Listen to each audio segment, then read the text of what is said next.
कुछ टॉपिक लगते बहुत छोटे हैं और ये लगता है अरे एक आध नंबर ही होगा इनसे, लेकिन एक्चुअल में ये छोटे छोटे टॉपिक्स ही जिनसे एक दो नंबर होते हैं, ऐसे ही मिला के 6-7 नंबर हो जाते हैं। और हमें लगता है ये टॉपिक छोटा है, ये तो आता है, पढ़ रखा है, पर एग्जैक्टली डीप नॉलेज नहीं होती क्योंकि हम लोग मोस्टली लोग MCQs लगाते हैं।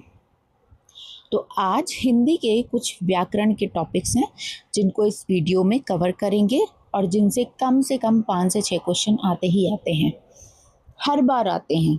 तो चलिए वीडियो शुरू करते हैं। नमस्ते everyone, welcome to my channel. पहला टॉपिक है आपका संज्ञा।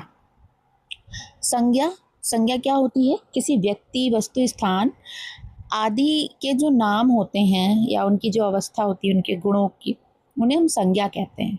जैसे राम, दिल्ली, पुस्तक, गाय, मिठास, बचपन आदि। संज्ञा के मुख्य भेद क्या हैं? इनसे ही क्वेश्चन बनते हैं मेन। व्यक्तिवाचक संज्ञा, किसी विशेष व्यक्ति, स्थान या वस्तु का नाम।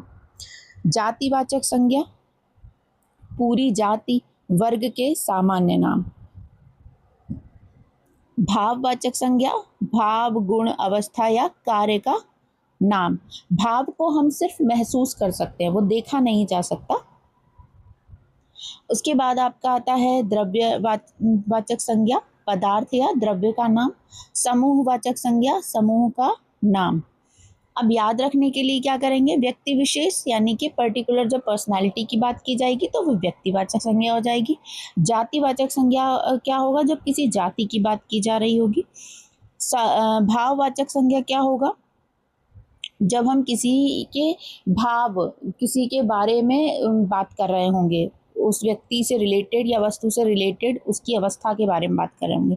पदार्थ यानी कि जब हम किसी पर्टिकुलर सामान वगैरह की बात कर रहे होंगे। समूहवाचक संज्ञा, जिसमें हम किसी समूह को बता रहे होंगे। जैसे राम व्यक्ति हो गया, लड़का लड़की जाति में आ गए, वो पतला है, पानी पतला है, चाय मीठी है या चाय में मिठास है, ये भाव प्रकट कर रहे हैं। 1 किलो साबुन, 1 किलो सर्फ, ये आपका द्रव्यवाचक हो गया, साबुन या ये सब। समूह का जैसे सेना हो गई, ये सब हमारे समूह में आ गए। भाववाचक संज्ञा कैसे बनती है? अच्छा का अच्छाई, मीठा का मिठास हो गया, सुंदर का सुंदरता हो गई, बच्चा का बचपन हो गया, अपना का अपनापन, मित्र का मित्रता और बूढ़ा का बुढ़ापा। हंसना हंसी हो गया। अब याद कैसे रखना है हमें? सीक्वेंस में। राम जैसे कि मैंने बताया व्यक्तिवाचक संज्ञा, लड़का जातिवाचक, सोना द्रव्य हो गया, सेना समूह हो गया, ईमानदारी ये भाववाचक संज्ञा हो गई। सर्वनाम। सर्वनाम क्या होता है? सर्वनाम जो संज्ञा के स्थान पर, संज्ञा को रिप्लेस करके जो यूज किया जाता है उसे हम क्या कहते हैं? उसे सर्वनाम कहते हैं। राम स्कूल गया, वह पढ़ने में बहुत अच्छा है, तो यहाँ पर वह क्या हो जाएगा? राम के स्थान पर हमने वह को यूज किया है। राम स्कूल गया, राम पढ़ने में बहुत अच्छा है, तो राम की जगह हमने वह लगाया, यानी कि संज्ञा के स्थान पर जिस शब्द का प्रयोग किया गया वो सर्वनाम हो गया। सर्वनाम के 6 प्रकार है मेन। पुरुषवाचक यानी कि बोलने वाले, सुनने वाले या जिसके बारे में कहा जा रहा है, वह है, यह है, मैं, तुम, ये सब। निजवाचक यानी कि निजवाचक मतलब अपने बारे में, स्वयं मैं के बारे में बात करना। निश्चयवाचक किसी निश्चय व्यक्ति, वस्तु का बोध कराना। अनिश्चयवाचक किसी अनिश्चित व्यक्ति या वस्तु का बोध कराए जो। संबंधवाचक दो वाक्यों, वाक्यांशों में संबंध बताए। प्रश्नवाचक प्रश्न पूछने के लिए। अब पुरुषवाचक क्या होते हैं? इनके 3 भेद होते हैं, उत्तम, मध्यम और आपका आता है अन्य में। तो पुरुष में क्या है? उत्तम पुरुष में बोलने वाला यानी कि मैं, हम, मुझे, हमें। मध्यम में तू, तुम, आप, तुम्हें, तुझे। अन्य में क्या आ जाएगा? वह है, ये, वे आदि। मैं बाजार जा रहा हूँ, ये उत्तम पुरुष में आ जाएगा। तुम कहाँ जा रहे हो? मध्यम में। वह कल आया था, अन्य पुरुष में आ जाएगा। निजवाचक सर्वनाम, जिस सर्वनाम से कर्ता का संबंध स्वयं उसी से प्रकट हो उसे निजवाचक सर्वनाम कहते हैं। जैसे स्वयं, खुद, अपने आप, अपना, अपनी, अपने आदि।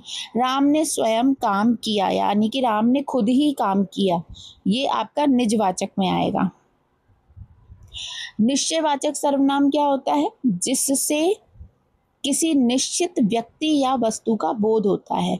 यह मेरी पुस्तक है, तो यहाँ पर यह से किसका बोध हो रहा है? ये निश्चित कर रहा है कि जो पुस्तक है वो मेरी है, वह मेरा घर है, ये मेरे मित्र हैं। अनिश्चयवाचक क्या होता है? जिससे किसी अनिश्चित व्यक्ति या वस्तु का बोध हो। कोई दरवाजे पर है, किसी ने मेरा नाम पुकारा, कोई तुम्हें बुला रहा है, मतलब कंफर्म नहीं है हमें कि कौन है, पर समवन। कोई व्यक्ति के लिए और कुछ वस्तु मात्र के लिए बहुत सामान्य उदाहरण है। संबंधवाचक, जो सर्वनाम दो वाक्यों या वाक्यांशों के बीच संबंध स्थापित करे, जैसे जो, सो, जिसका, जिसे, जिनका, जितना, जैसा आदि। जो मेहनत करता है वही सफल होता है। जिसका घर बड़ा है वह मेरा मित्र है, जैसा करोगे वैसा भरोगे। इसके बाद आपकी कुछ ट्रिक्स हैं। अब आता है आपका प्रश्नवाचक सर्वनाम। जिस सर्वनाम का प्रयोग प्रश्न पूछने के लिए किया जाता है, जैसे कौन, क्या, कैसा, किधर, कहाँ, कब, ये सब आपके प्रश्नवाचक में आते हैं। परीक्षा के लिए सबसे महत्वपूर्ण बातें जो याद रखनी है, संज्ञा के स्थान पर आने वाला शब्द सर्वनाम है।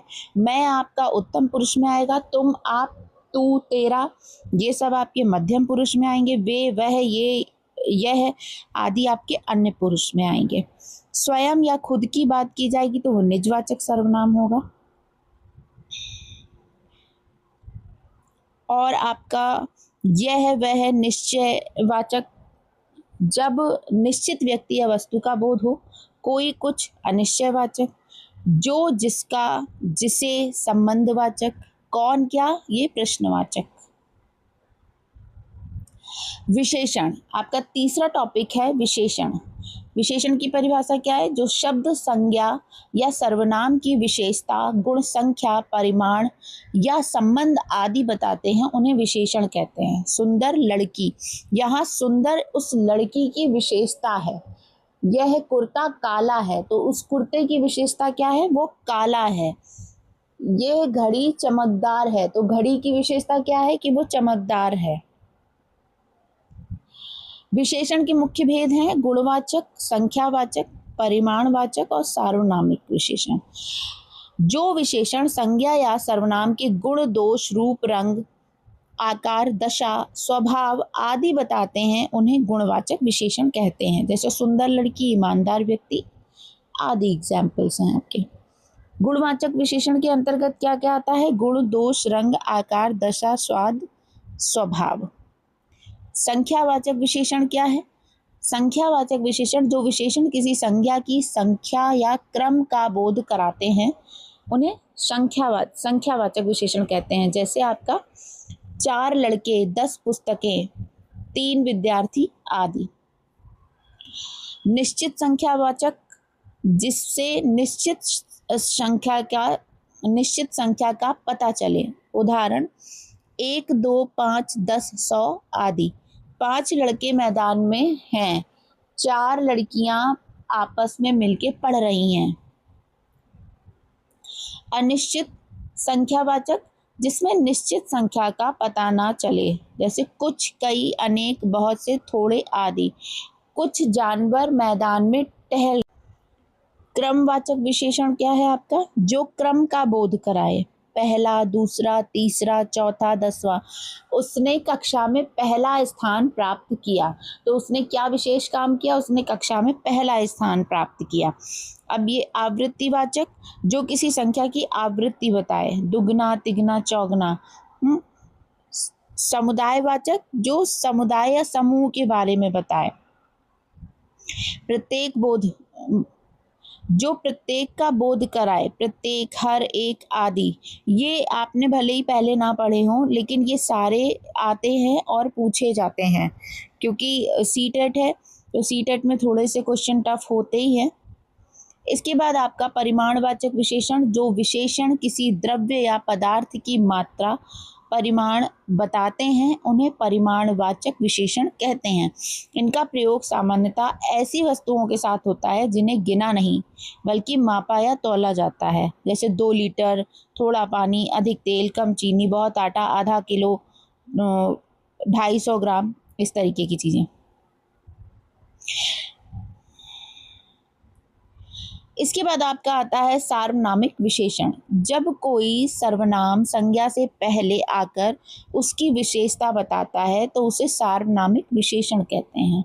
जैसे यह लड़का बहुत होशियार है, तो अगर हम ये बोले लड़का बहुत होशियार है तो कौन लड़का, कहाँ का लड़का, कैसा लड़का, तो अब आपको कैसे पता चलेगा, तो पर्टिकुलर डिनोट करने के लिए कि यह लड़का बहुत होशियार है, वह पुस्तक मेरी है, तो ये जो यह है, वह, ये है, ये आपका सार्वनामिक विशेषण में भी आएगा।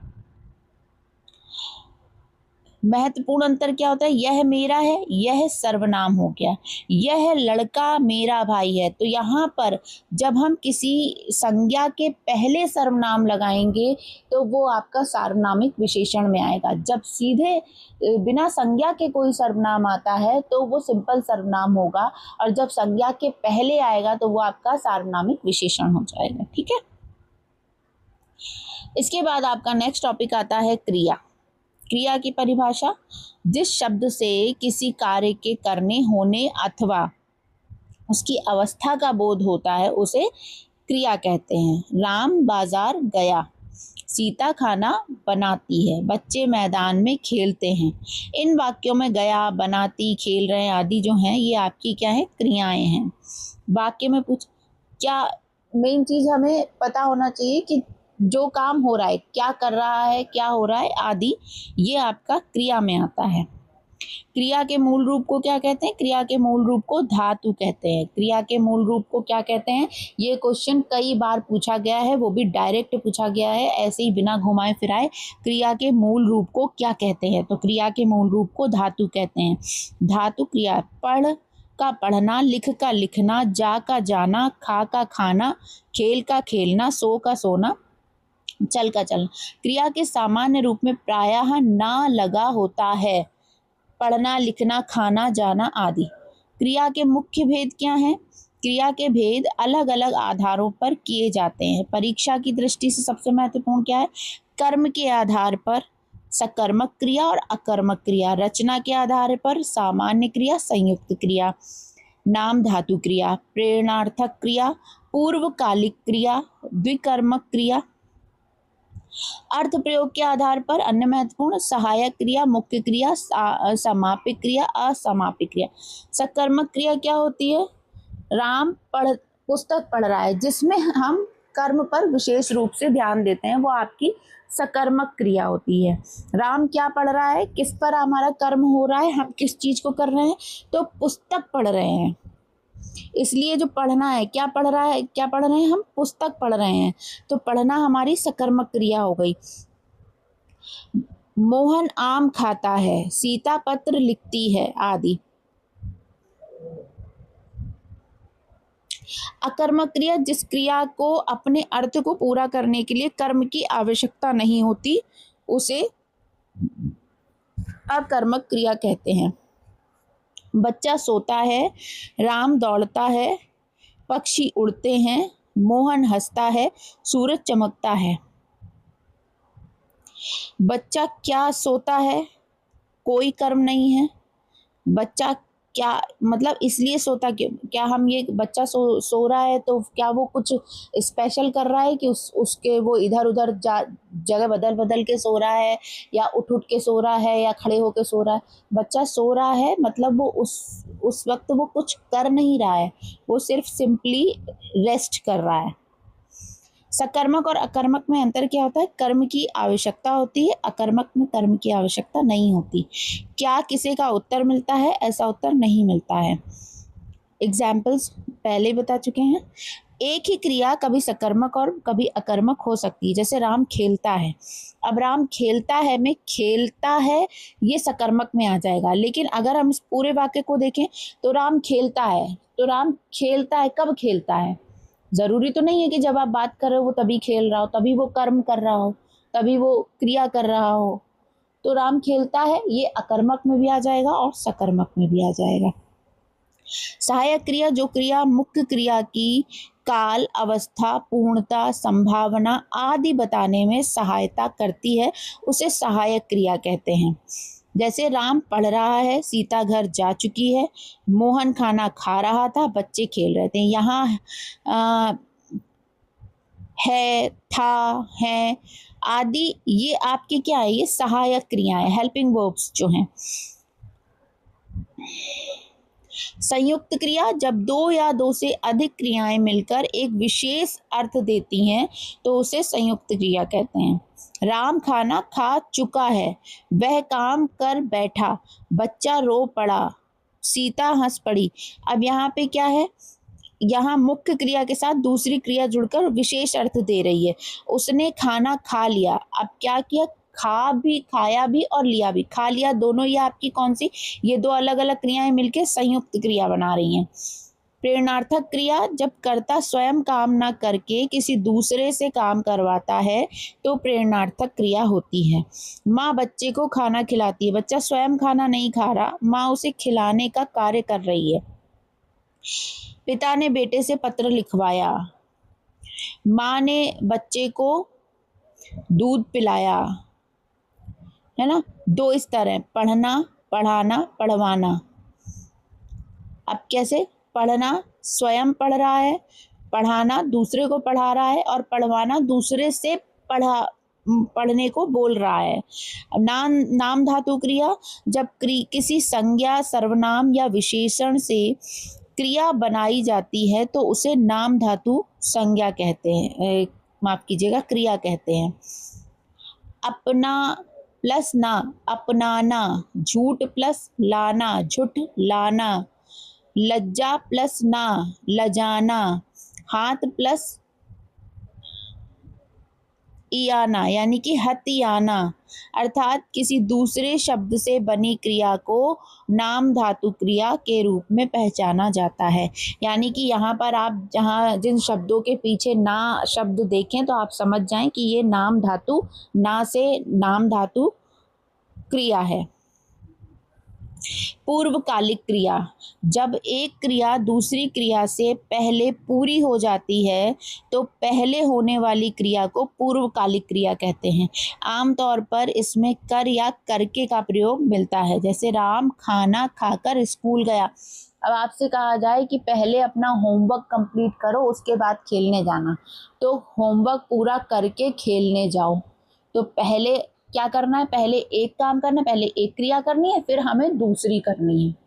तो जब पहले एक क्रिया हो जाएगी तब हम दूसरी करेंगे, तो ये पूर्वकालिक क्रिया होगी। जैसे नहाकर पूजा करो, खाना खाकर सो जाओ, पुस्तक पढ़कर वह चला गया। समापिका क्रिया जिस क्रिया से वाक्य का अर्थ पूरा हो जाए उसे समापिका क्रिया कहते हैं। राम बाजार गया, अर्थ पूरा हो गया। बच्चे मैदान में खेल रहे हैं, खेल रहे हैं मतलब कंप्लीट है, खेल रहे हैं।